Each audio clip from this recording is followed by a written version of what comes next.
So, yay, we are recording this for our own information.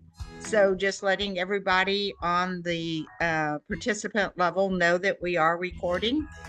And my name is Roseanne Bateman. I am the VP of Finance for the chapter. Um, let's see. So, in the chat, you are going to be able to see and hear me as well as our speaker, Casey LaFrance. So, but in this particular webinar, you're not able to talk. And so any questions that you have or any answers to questions, or if you want to question Casey, then just put it in the chat. And John and Casey Adams are going to be monitoring the chat. So welcome everybody to our first Lunch and Learn webinar. And to start off, I thought we would talk about, in 2 words, if you all could put in the chat, what sustainable project management looks like to you.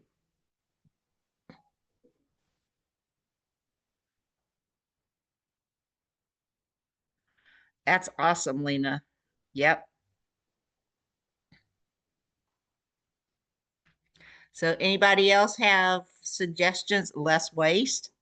Yep. Moving away from single-use plastic bags to using reusable silicone sandwich containers. That's a great swap. Now using laundry sheets. That's awesome. So yeah, these are all sustainable thoughts. Let's see what else. Continual adaptation, responsible AI, sustained progress. Those are great suggestions. Okay, let's see. I think, okay, here we go. So today our presentation is going to be on project management for a greener future. And Dr. Casey LaFrance, he is from Illinois. He's with the Central Illinois chapter, and he's going to be our presenter. Let's see here. So today's agenda, we're going to have some reminders and announcements, some chapter business and PMI updates. Then we'll have Dr. LaFrance give his presentation, a Q&A, a program survey, and upcoming events and closing remarks. So feel free to put any Q&A questions. Oh, in the Q&A and not in the chat. My apologies on that one. Okay, so one of the things that we have are discounts on certification prep classes. So we have PM training. It is an authorized training partner. So if you're interested in taking boot camp type prep classes for taking your PMP or your CAP-M, that is one way to go. We have coming up on September 10th, our third Confessions of a Project Manager PM Life Beyond the Office. So that is going to be at Ale Emporium in Greenwood. It's a free thing, but you all need to come prepared to talk about what else you do besides your life as a PM. And then we are still looking for a graphic design volunteer. So if any of you have that knowledge or ability, we would love to hear from you as an potential volunteer for that role. Some other chapter announcements. We have a volunteer and member appreciation event on October 7th. That's going to be at Kismetic Brewery. And then we have a career fair on October 22nd. So if you need a job or you're just exploring, we're going to have a career fair at Refinery 46. It's in Indianapolis from 2 to 6 in the afternoon. So bring your resume. We'll have more information on that coming up. And then studying for the PMP exam, there's a new 5-week study group that starts September 17th and will go every week for 5 weeks. We've had actually quite a good success with that study group. We've had 2 and 1 self-study, and we've had several pass their PMP. So that's a good way to kind of hone your skills a little bit before you take the exam. Okay, and on to fun things. So we have partnered with the Indianapolis Zoo, and they are offering discount tickets for $21.75 for adults and $17.75 for kids. So you can scan that, you can send us an email or however, and we will get you hooked up with discount tickets to the zoo. It's a great way to spend a weekend day. Okay, chapter business. Let's see, PMI updates. This is welcoming our new members. We have quite a few here. So if any of you are on the call today, welcome. Let's see, we also have newly certified members. Again, I'm not sure which ones of these have taken the study group, but that was one way that a lot of people have passed their PMP. So congratulations on that. So from PMI Global, new sustainability resources. So this is a green project management and PMI have launched a joint venture. So there are certifications now that you can get for green project management. Update your information with Global. When was the last time that you looked at your profile with PMI Global? If you've changed jobs or moved residence, it's really becoming crucial that you update your profile. So in about 16 months, PMI is moving to a new membership model for all of the US. So that's where, depending on your zip code, will determine which chapter you get assigned to. So that's one. The Global Summit this year is in Phoenix, Arizona from November 12th to the 15th. And it is a global community of about 4,500 project professionals. They talk about AI, emerging technologies, and the future of work.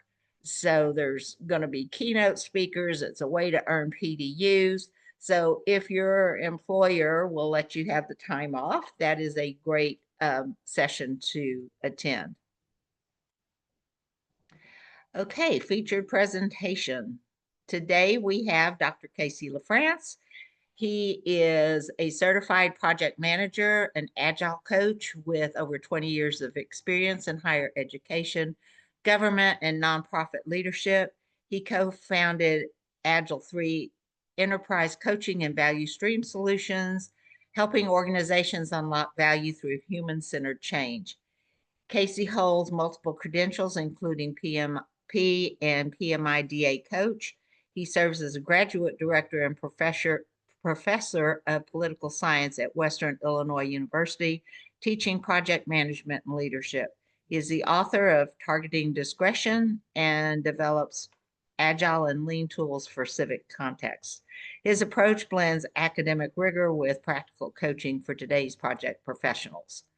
So at this point, if you have any questions, put them in the Q&A, and Casey Adams and John will monitor the chat. So Dr. Casey LaFrance, you want to take it over from here? I sure do. I'm going to go ahead and share my screen because I have a presentation, and then we'll get to it. Give me one second here, and I'll get it over there. We got 3, 2, 1. We should be taking off pretty soon. Okay. And we're going to go ahead and pull that up. Is everybody able to see? Not yet. Okay. Give me 1 second and let me. It's coming, I think. Is it? Okay. All right. It's a And little oh, I've blurry got my yet. camera on backward. So there we go. Oh, okay. All right. There you go. I got a little presentation for you, but I'm having trouble queuing it up. So I'm just going to talk to you a little bit. I got interested in sustainable project management. Well, gosh, going back to probably being 4 years old. I grew up in an area called the Copper Basin area, and was in East Tennessee, Western North Carolina, North Georgia kind of converged. There was copper mining going on, and as a result of the copper mining, there was the production of sulfur dioxide, which in turn caused acid rain to fall down for decades and eventually led to the eradication of almost all vegetation in a 20 or 30 mile radius. So I grew up in an EPA Superfund site, and that has colored my perception of sustainability. It's colored my perception of stewardship and things like that. And so um, it's always been something that I've had in my mind. And in present day, I'm working with my team at Western Illinois University to develop sensory support, and we have had some really good success using Jugad and sustainable innovation to create sensory rooms for around $800 each on 2 campuses at Western Illinois University. And the idea behind that is we don't have a whole lot of money, so we have to get creative and we have to reuse and repurpose. And by the end of this talk, I'm hoping that I've impressed upon you a little bit about the business case for sustainability, the idea that there are cost savings and value to be had that go beyond simply sustaining what we have. The other theme that I want to touch on, and this is really important for green project management, is the idea of regenerative sustainability. So we're not going in to sustain what we have now because we have made some pretty destructive choices and we're having to restore and repair and regenerate before we can sustain. So green project management is helpful in reminding us that there's work to be done before we can engage in sustainability. So to give you a little bit of a background about the uh, the talk today, so I want us to understand green project management. I want us to understand PRiSM, at least a basic understanding of their project management system lifecycle, and then the P5 standard. And you might be familiar with the triple bottom line. You probably heard about that: people, planet, prosperity. Green project management adds two other P's, two other dimensions, and those are product and process. Right? We're going to explore the state of Indiana, and I've worked up a little case study about planting pollinator crops to attract bees along the medians where there's a lot of blight in Indiana and throughout the Rust Belt in the Midwest.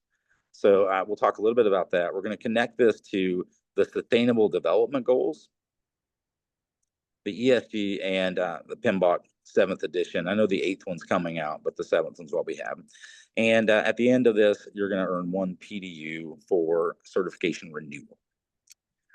Before we get in, I want to go over just some terms. So first off, and I'll show you my screen here.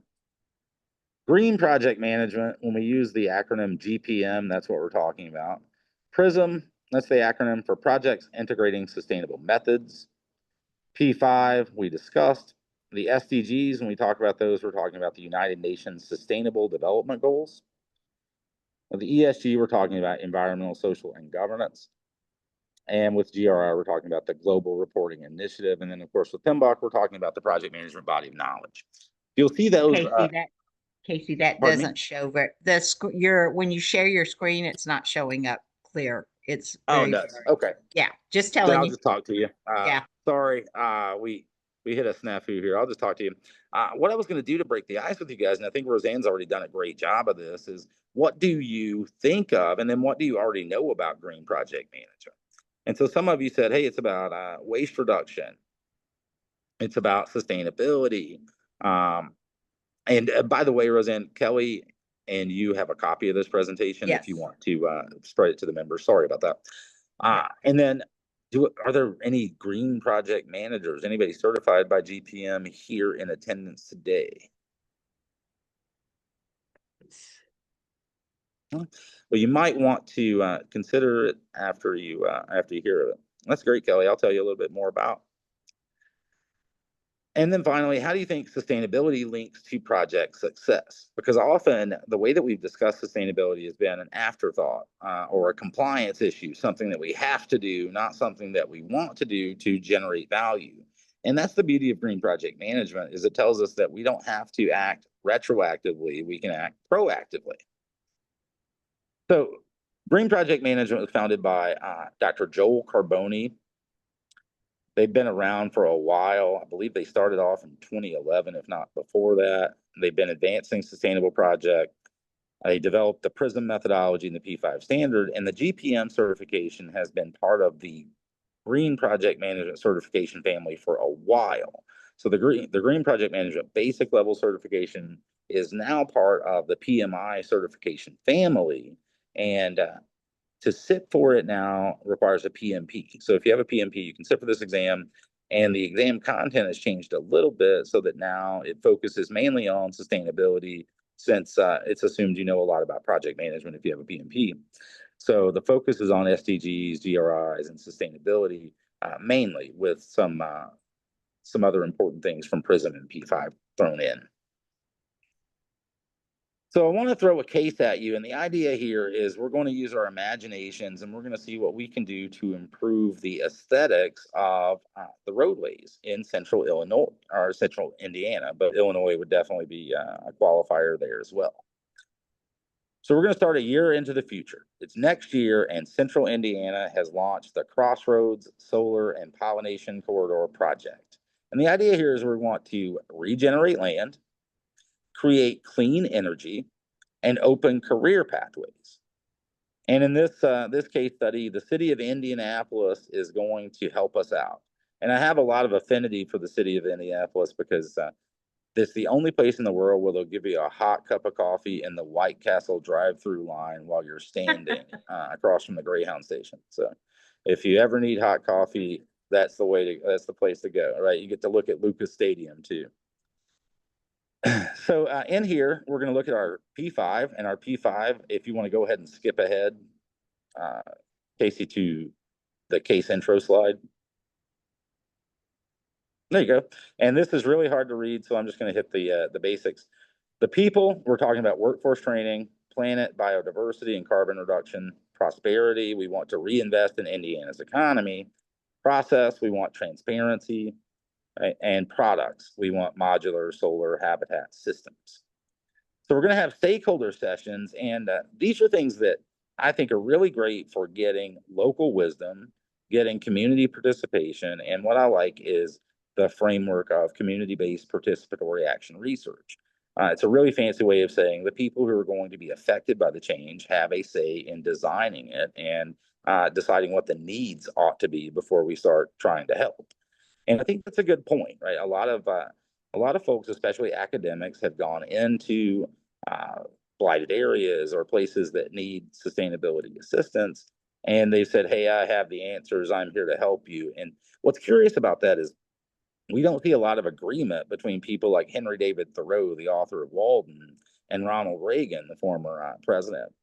But one area we do find agreement is when it comes to helping. So Ronald Reagan, more recently than Thoreau, of course, he said the 9 most dangerous words in the English language are "I'm from the government and I'm here to help." Right? Thoreau said something very similar. He said, "If I knew for a certainty that a man was coming to visit me for the express purpose of doing me well, I should run for my life." Right? And why is that? Well, a lot of times when we come to help people, we're imposing our own values, our own traditions. And I know that coming from Appalachia, where people wanted to send me to accent elimination courses.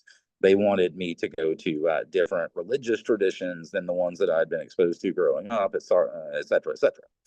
So green project management and the SDGs, they tie in very nicely with not treating people just as cases or as numbers, but as folks that have things to share. We can all learn from one another. And if we create those opportunities for discussion, we not only empower people to share their ideas, but we make it much more likely that they're going to continue to participate and buy into the idea that we're doing, right? So stakeholder alignment is broader in this sense. And we would have some sessions, usually workshops. I like to run them with giant stickies on the wall and have people come and add notes and then chop it up in small breakout groups. But the idea is we're going to add wildflower borders to address the visual blight along the roadways. And we're going to use a predictive approach for part of it, right? The infrastructure portion, and then more of an agile or adaptive approach for training workshops, community planting, that sort of thing. So fast forward 3 years, the results, we have 214 residents who are certified green project managers, 5,000 tons of CO2 has been avoided, and 68% of program spending has been retained in the state of Indiana. Okay. And then from there, we're going to want to do some lessons learned and replication. And the biggest lesson to take away is sustainability isn't an add-on, it's a governance cultural feature, right? So PRiSM, P5, and PMBOK principles together can transform infrastructure projects into long-term models of ecological and social regeneration, right? Which of course ties in very nicely to the business case, because if we are going to build something that is sustainable, we don't have to build something new every year, right? Moving on, why this project? Well, Central Indiana, as many of you are aware, facing some mounting challenges, climate volatility, declining pollinator populations, right? It's probably been a while since you were stung by a bee. There aren't as many bees out there. Rising energy demands, and we've all seen our electrical bills this past year, right? And underused land along highways. So leaders in Central Illinois or Indiana are recognizing that addressing these issues separately would not be enough, hence the holistic solution that we've come up with. And I'll run through the business case really quickly. So the economic side, we're creating jobs. And remember, we're framing this for different audiences, and there's some people who are going to be really into environmental stewardship, and that's the angle we want to play and talk about with them. Others are going to be more interested in economic incubation. So for those who are interested in environment, we would talk about reducing CO2 emissions, restoring biodiversity, managing stormwater. And this is also a nice point, just as an aside.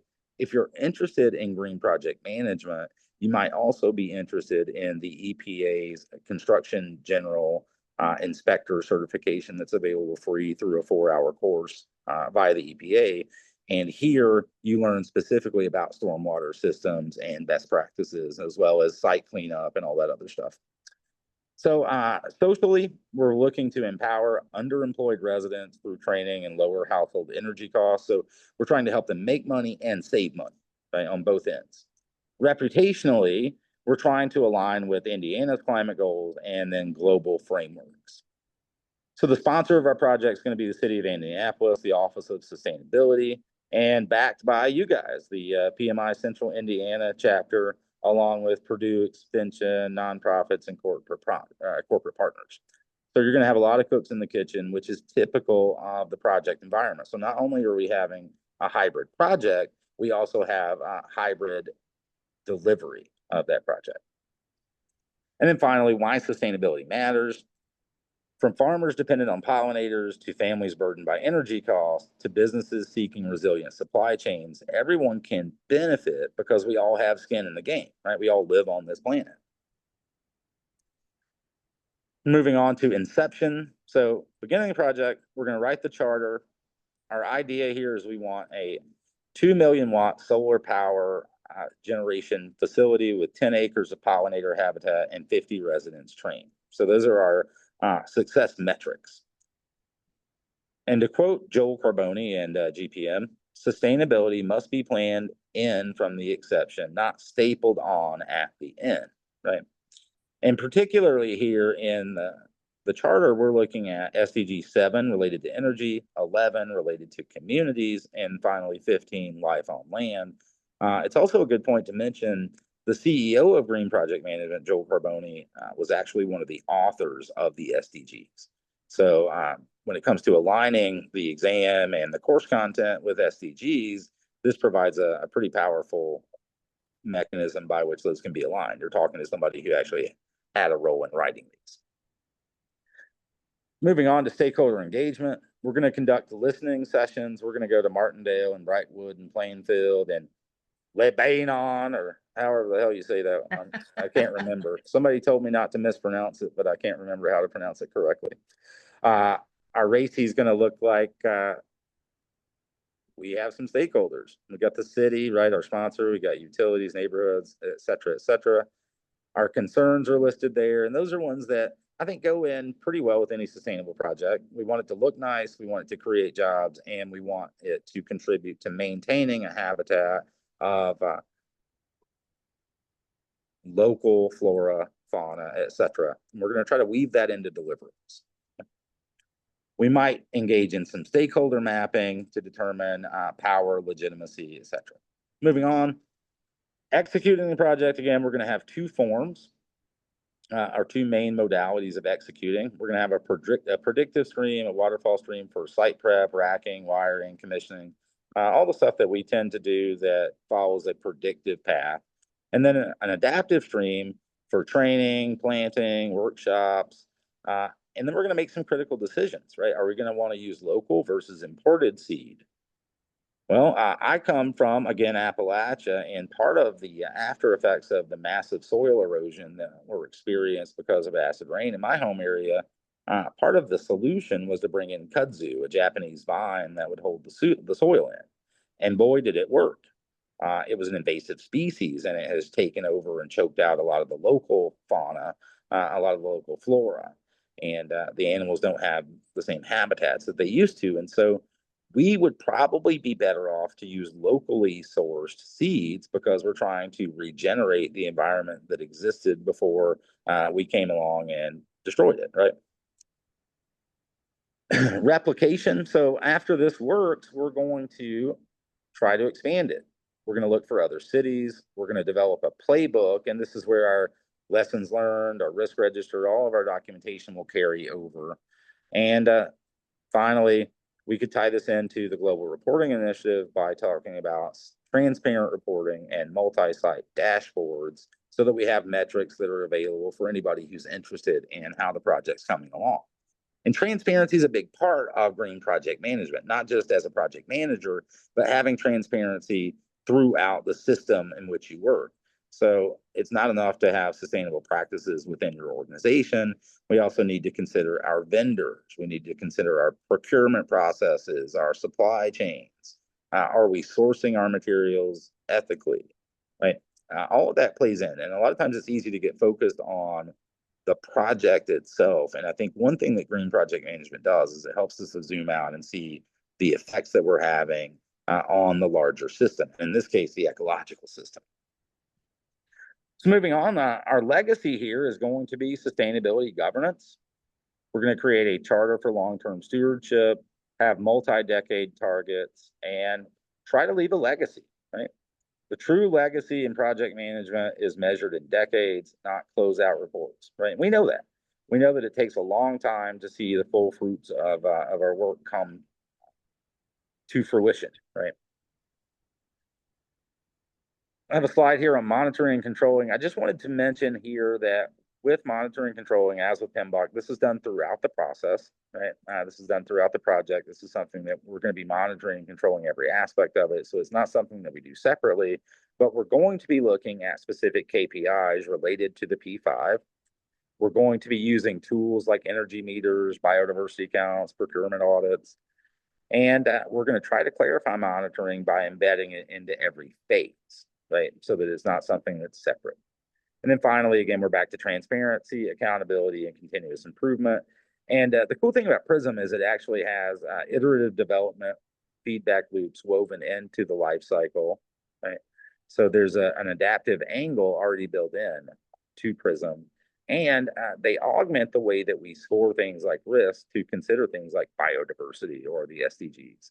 So we're getting a more holistic perspective on what our project is seeking to accomplish and what the effects of the project are going to be beyond simply the deliverables. Move on to the business case for sustainability. And this one, again, if you're not as keyed up about environmental stewardship, you still might want to learn about this because reusing, recycling, and regenerating is a way to prevent having to buy new material or create new material, right? With tariffs, with lots of global alignment or misalignment on regulation, lots of things going on in our supply chain. The make or buy decision is looking a little bit different today than maybe it was even a year ago or a year before that. And so, what we can make in house, especially through reusage, recycling, or regeneration, is going to save us money from having to contract. Right? So, we're going to try to make these decisions by long term value instead of short term savings. And one way to frame this is to think of sustainability not as the cost center, but as a strategy in and of itself. Right? And in the future, we're going to see more circular economy or donut economy, more regenerative projects, and we're going to see resilience in its true form as an advantage going forward. Next, the future of sustainability. Green project management has some other certifications in addition to the GPM-b that they have on their site, advanced certifications in sustainable project management and sustainability. And what we're seeing job market wise is an increasing demand for regenerative and social circular approaches, as well as increasing funding and training opportunities. And I don't know what they have in Indiana, but in my home state, or my current state of Illinois, we have Climate and Energy Jobs Act, the CEJA Act, that is supposed to pump a lot of money into these initiatives. And I would imagine that's something we're going to see as resources continue to wane. Moving on to the SDGs, you can look at these on the website. They're a little bit blurry, but I just wanted to give you an idea of what they are. There's 17 of them, and the link is on the next slide if you want to look in depth at those. And then following that slide is the Global Reporting Initiative site. You can check that out. And I want to leave you with a quote from Joel Carboni, again, the CEO of Green Project Management, from the GPM blog. He says, sustainability, as we've been practicing it, is about minimizing damage, reducing our footprint, using fewer resources, polluting a little less. But when you think about it, sustainability should mean something entirely different. And what does he mean by that? He means, quote, to sustain something means to keep it going. But how do you sustain a world that's already been damaged? You can't sustain a forest that's been cut down. You can't sustain an ocean choked with plastic. You can't sustain a society plagued by inequality and environmental collapse. You can only regenerate. So Dr. Carboni reminds us that sustainability assumes balance, but we're already off balance. So before we can sustain anything, we need to repair, restore, and rebuild. And this, of course, fits in nicely with project management because we don't want to be doing our lessons learned before we have a project charter, right? So the order in which things are happening is also important, and I think speaks to the value that regenerative sustainability can bring. Yeah. Now, some real world case studies. We had our fictitious case study, the pollinator corridor in Indiana. The next slide shows some real world cases using PRiSM and similar methodologies if you want to look at those.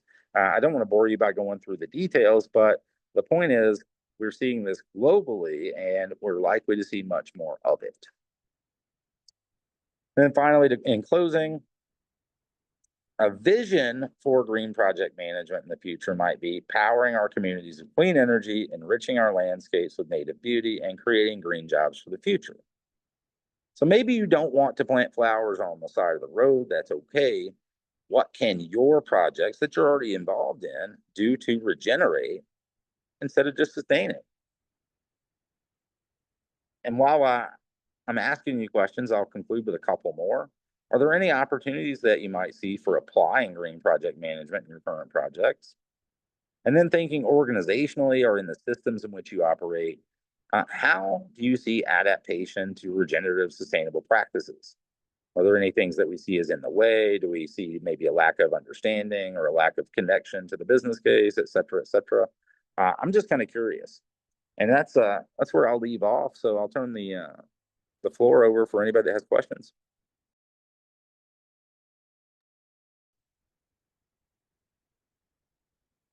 I just have a comment. This is Roseanne. I was just curious how this aligns with the lead construction certification because it's similar in that when you're building a building, you have to use sustainable materials, reused materials, that kind of thing, to get various LEED certifications from the government. So, and I can see this closely aligning with this green project management. It's a whole process and methodology. Yeah, absolutely. I think when we talk about LEED certification, we're thinking primarily about construction materials, maintenance, energy usage, things like that. So LEED is definitely part of sustainable projects, part of the ecosystem of sustainability. And we could design a LEED certified building using green project management PRiSM methodology. Um, the green project management approach is just a little broader. So it includes not just construction industry, but also every other industry. And what's really cool about it is it engages all three sectors, right? Because we're talking about regulation, we're talking about nonprofits. And like I said before, it's very unlikely that we are carrying out projects completely on our own, right? We are usually working in networks. We have contractors, subcontractors, and sometimes it's even difficult to tell who's in charge. So another benefit of using the PRiSM methodology and stakeholder alignment, risk alignment, all the stuff that comes along with it is it helps us to tease out accountability, responsibility, authority, and get us hopefully on the same page consensus-wise about why we're doing this project and what we hope to achieve on the front end so that we don't get halfway through the project and realize it's not working. Having said that, the another feature of green project management that I appreciate is there are go and no go decisions built into each phase so that and the idea behind that is we aren't going to continue to escalate commitment to failing causes. We're not going to buy into the sunk cost fallacy. We're going to cut our losses and realize that maybe we need to start fresh, right? So yeah, excellent question, Roseanne. And I think people who are involved in construction, people who are involved in other industries are going to find sustainability not just as something that feels good and looks good, but also brings money in and has an impact on the ecosystem. Okay. Yeah, we have another question. How to introduce this into your own projects? How would you, what advice would you give? Sure. So I would say no matter what project you're working on, you can start with a couple of different lenses, and those the 5 lenses from the P5 are good places to start. So when it comes to people, what is the work that you're doing? What effect is it having on people? How are you getting input? How are you getting buy-in? How are you assuring that people have an opportunity to participate and weigh in? And this project and a lot of green projects, this is especially important because we're talking about government contracts often. And with government contracts, a lot of times comes an enhanced obligation for transparency, FOIA, eFOIA, that sort of thing. And so we want to lay out how we're going to align our stakeholders, how we're going to frame the project in a way that is salient with them. And I think it's a little more holistic, right? Because we're looking at stakeholders as being potentially owls, right? Or bodies of water, not just human beings. And when we look at those 5 dimensions, I think we can ask questions about each of those related to our project that will give us at least a good start. And the thing is, there isn't anything that I would ever call a perfect green project, just like there's never anything that would be a perfect project, right? And perfection can be the enemy of the good. We often throw our hands up and say, I don't know how to do this. I don't know where to start. I don't know what to do. And as a result, I'm just not going to do anything, right? Uh, I would say any effort is helpful, but a couple of things that you want to watch out for in your own projects is checking your intentions, right? And that goes back to, am I helping people versus imposing values? Am I doing this so that I can get grant money, or am I doing this because I genuinely care? And in a lot of blighted areas, right, to this day, you can go to New Orleans and take tours of the lower Ninth Ward that was destroyed by Hurricane Katrina. Similar in my hometown, you can look at some of the old mine disasters, right? People have gotten a lot of funding to come and do this sort of stuff that historically has had at least a colonial bent, if not total exploitation bent. And so thinking about the people who are going to be affected by the change and how they can co-create it and have agency, not just because it gives buy-in or legitimacy for the project, but also because it empowers them. That sense of efficacy is going to stay with them and they're likely to remain engaged, right? There's also the other benefit of developing social capital, especially community social capital, or cognitive social capital in the community, the idea that I belong to a community and I am in a position where people trust me and I trust them. We have a reciprocal relationship. So I think more broadly, beyond sustainability, if we're just talking about what you can learn about project management from GPM without touching on sustainability, the last thing I would say is transparency and openness, getting everybody in line on the same page about what's going on and why it's going on. John, you're muted. Oh, wait, I think we Sorry may have about another that. question. We do. We have one that came in on Q&A. This is from Renee. In healthcare, we've seen a shift from sterilizing instruments to relying on more single-use products. With the growing focus on sustainability, have you observed a movement back towards reusable equipment and other environmentally friendly practices? Well, that's a tough question. So I'll start with the specifics of disposable needles and things like that. I don't know a whole lot about that. What I do know about is assistive technology and assistive devices for neurodivergent folks, because that's primarily the folks that I work with in sustainable projects, is creating sensory regulation areas and things like that. And so what I would say is we have been able to realize some cost savings by looking at labels, right? Unfortunately, in our country, if you're involved in healthcare, what you know is health insurance payments and reimbursement kind of drive the train, especially when it comes to mental health and neurodivergent conditions. And so we might find that you have a sensory regulation swing that is for autistic people and it's for sale for $300. A regular swing that is made of the exact same material, is just not labeled a swing for autistic people, would be about $30, right? So finding ways to cut through the greenwashing and finding ways to cut through the sensory washing. And the other part of it is repurposing the equipment that we have, because it's not the typical government world that we became accustomed to, where July 1st came and we had gotten rid of everything on June 30th so we could get last year's budget plus an incremental increase. I am seeing some reuse, not of sterile equipment, but of therapeutic and adaptive recreation equipment, if that helps. And I think that's probably going to continue. I'm also seeing a lot of more homemade equipment instead of buying stuff. And this comes from Jugaad Innovation. In some places in India, right, where there's not enough money to go and buy a state-of-the-art sensory weighted blanket, but you can get a bag of beans and cover it with fabric and put it on you and get the same sensory relief, right? So thinking differently, thinking outside of the box, thinking about using everyday items, those are things that I'm seeing. And a lot of the work that I'm doing is in the developing world and in places that aren't flourishing economically. So that might have something to do with it. Okay. Any other questions or comments?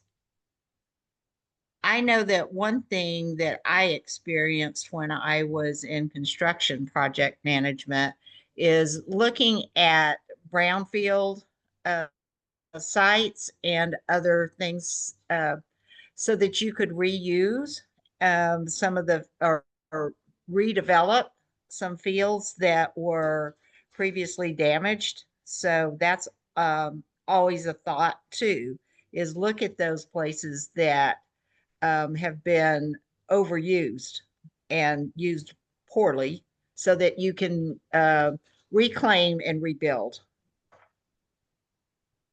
Thank you. And John, before we get to you, there was another question in the Q&A. Someone had asked, are there any challenges? And yeah, there are. The primary one that I see is getting people to think about sustainability as a holistic endeavor, getting them to think beyond paying lip service to sustainability. And there's some extra time and work associated with having more holistic considerations in your project, right? If you're considering things like biodiversity, you're going to have a little bit more work on the front end. The response to that from GPM would likely be that work on the front end is going to yield long-term benefits that wouldn't be there if we didn't do it, right? But other challenges, and aside from politics, right, we're seeing some things in the political world that seem to suggest that we're not committing to SDGs and things like that as much, at least in our country. What's curious about that is any country that does business in, say, Europe is still going to have to comply with their regulations, which in turn tend to be much more stringent. So the money that isn't there, right, for us all, if we're always going to need more money, we're always going to need more people, more authority, that sort of thing. But I think if we throw our hands up and say, hey, it's too hard, let's just go home and quit, that's probably not going to help us either. So being willing to engage in this extra amount of work so that you have a more holistic presentation, and being able to work with the stakeholders that are involved in the project so that they understand not just that this has environmental benefits, but it has lots of other benefits in terms of economic incubation, safety, health, all kinds of things that are out there. So I think it comes down to, are you presenting the business case in a way that is going to resonate with those who have the opportunity to fund you?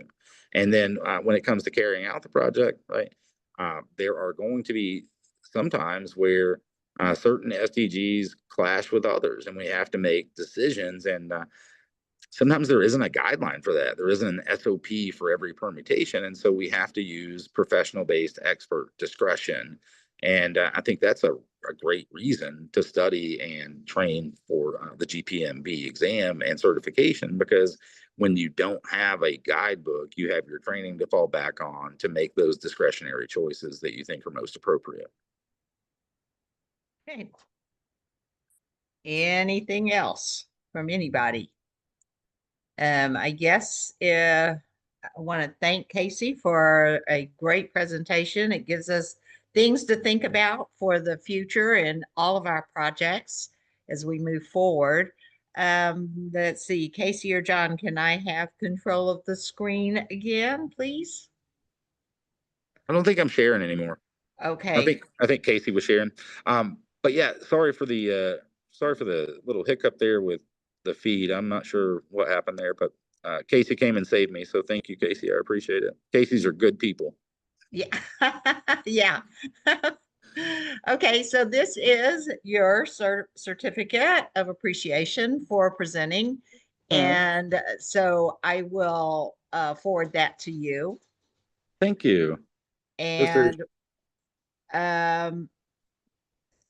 so maybe in the chat, if you have a few minutes, if you could put in there one key takeaway from today's presentation and share your information on LinkedIn, that would be awesome. And yeah, then, and if anybody wants to follow up, Roseanne, if anybody wants to follow up, learn more about GPM, anything like that, I'm free to have them reach out. Just have them hit me up. All right. And Dr. LaFrance is on LinkedIn, so he's very active on there as well. So that's a great way to reach him. This is the QR code for today's presentation. It's a survey. And then let's see, next month we are planning a lunch and learn similar to this with Raphael Vitarelli. And his is going to be on AI and risk management. The PDU code for today is right here. And if you have any comments or feedback or ideas, you can always send them to president@pmicic.org. This has, I think it's been a great presentation, and I appreciate everybody attending. And if you have any questions or comments, please share them. And I think that's it. We will sending out an email tomorrow that will also have the PDU code in there. And just let us know what you thought about having a lunch and learn. Okay, Yeah, and thanks appreciate again, it. y'all. I really appreciate it. I'm gonna head out and go to my next Okay. class, but it was great being All with you. right. Thank you, Casey. Uh-huh. Okay, if that's it, then let's see, I think I've got a couple of, yeah.